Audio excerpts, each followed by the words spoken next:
I once heard you chastise women, right? And I'm paraphrasing you for what you referred to as playing the dangerous game of withholding intimacy from their man, right? Yeah.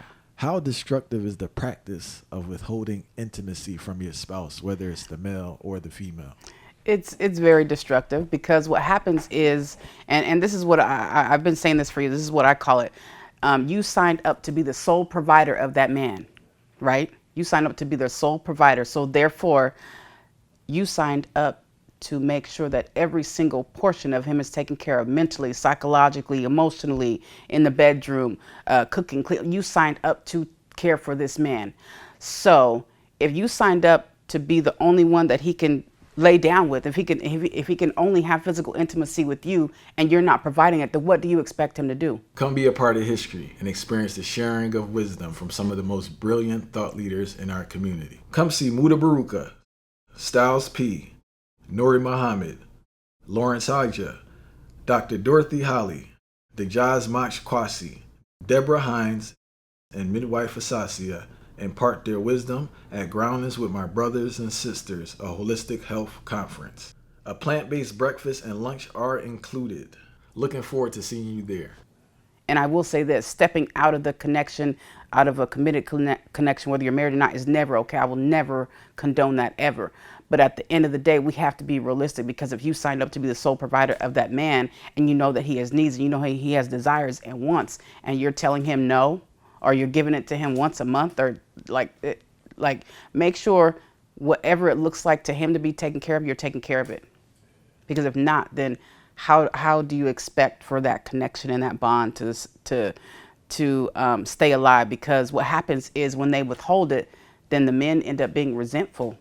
And the more he operates in that resentment towards you, then what do you expect him to do? He's gonna be out the door. He's gonna step out. Something is going to happen, and you're not gonna like it. But you're the one that got the ball rolling. So ladies, make sure you take care of that bedroom.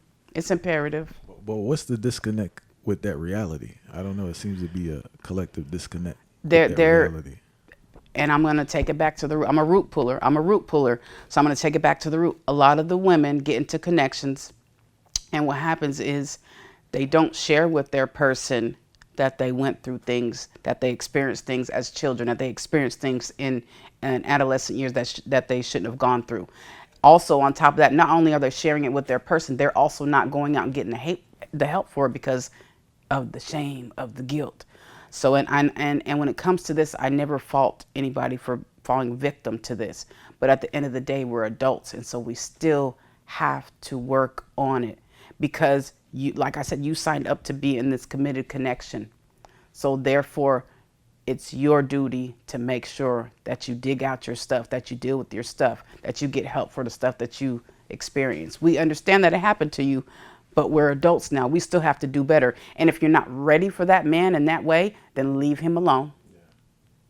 I'm glad you brought it up like that, because usually when this conversation comes up, the woman is being categorized as being lazy.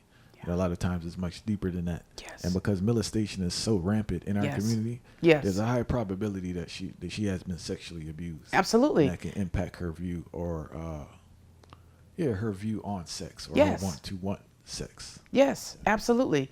And another thing, as far as our community, we were always taught, we lived in homes where we were taught to everything that happens in this house, what stays in this house. So that is one of the other reasons why, in our community, people don't come forth, because we've been taught to, remember, the other thing that we were taught was children are supposed to be seen and not heard. So then we want people to open up. We want people to be open. We want people to communicate as adults. But our whole childhood, we have never learned how. We have been taught to be quiet. So, some of us have learned to communicate properly and be open, but a lot of us haven't yet. And it's due to that. Be quiet. You're a child. Speak when spoken to. And also the backlash when you do speak, or the ridicule you experience from your family and peers when you actually do speak up. Yes, absolutely, absolutely.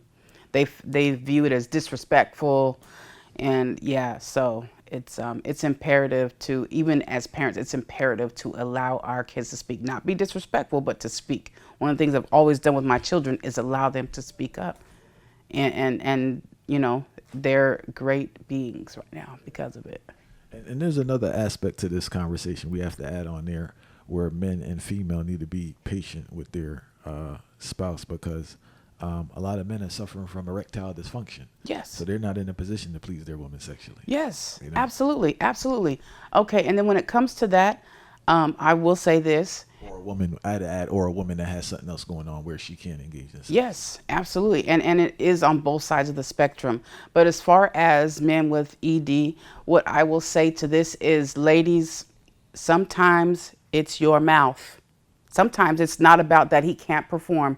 It's the fact that you disrespect him and you disregard him and you belittle him so much that he's no longer turned on by you. And then on the other side of that, you know, if a man does have ED, you definitely have to have communication. You definitely have to have patience.